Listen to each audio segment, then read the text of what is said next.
கண்ணியம் நிறைந்த நன்மக்களே, அன்னை உம்மு சலமா ரதியல்லாஹு அன்ஹா அவர்கள் ஒரு முறை பெருமானார் ஸல்லல்லாஹு அலைஹி வஸல்லம் அவர்களிடத்தில் கேட்டார்கள், யா ரசூலல்லாஹ், ஒரு பெண்மணி ஒன்றன் பின் ஒன்றாக ஒரு 4 கணவன்களை திருமணம் செய்து கொள்கிறாள். அதாவது ஒரு கணவனோடு வாழ்ந்தால் அவர் இறந்து போனார், பிறகு மீண்டும் ஒரு கணவனை திருமணம் செய்து கொண்டாள், பிறகு அவரும் இறந்து போக இன்னொரு கணவரை திருமணம் செய்து கொண்டாள். இப்படியாக ஒரு 4 கணவரை அந்த பெண்மணி திருமணம் செய்திருக்கிறாள். சரி, அந்த கணவர்களும் இறந்து போயினர், இந்த பெண்மணியும் இறந்து போனார். மறுமை நீதிமன்றத்திலே விசாரணைக்கு பிறகு அந்த பெண்மணி சொர்க்கவாதி என்று அல்லாஹ் தீர்ப்பு வழங்குகிறான். அதேபோல் அந்த பெண்ணோடு வாழ்ந்து மறைந்த அந்த 4 கணவர்மார்களும் சுவனவாதி என்று அல்லாஹ் தீர்ப்பு வழங்குகிறான்.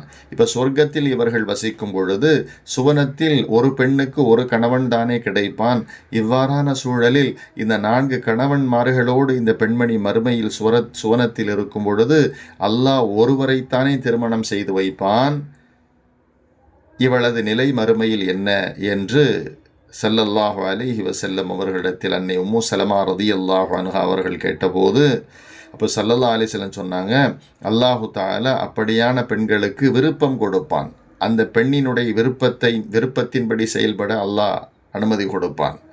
உடனே அந்த பெண்மணி அந்த 4 கணவரிலிருந்து ஒரே ஒரு கணவரை மட்டும் சுட்டி காண்பித்து, யா அல்லாஹ், இவரை எனக்கு இந்த சுவனத்தில் திருமணம் செய்து வைத்துவிடு என்று அந்த பெண்மணி சொல்வாள்.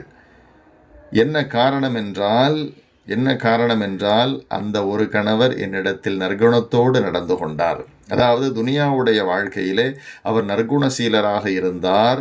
எனவே அந்த நற்குணத்தினுடைய பரக்கத் அந்த பெண்ணை தூண்டுகிறது.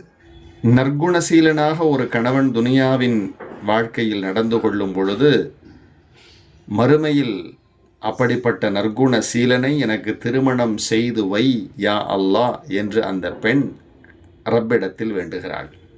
எவ்வளோ பெரிய விஷயம் அது!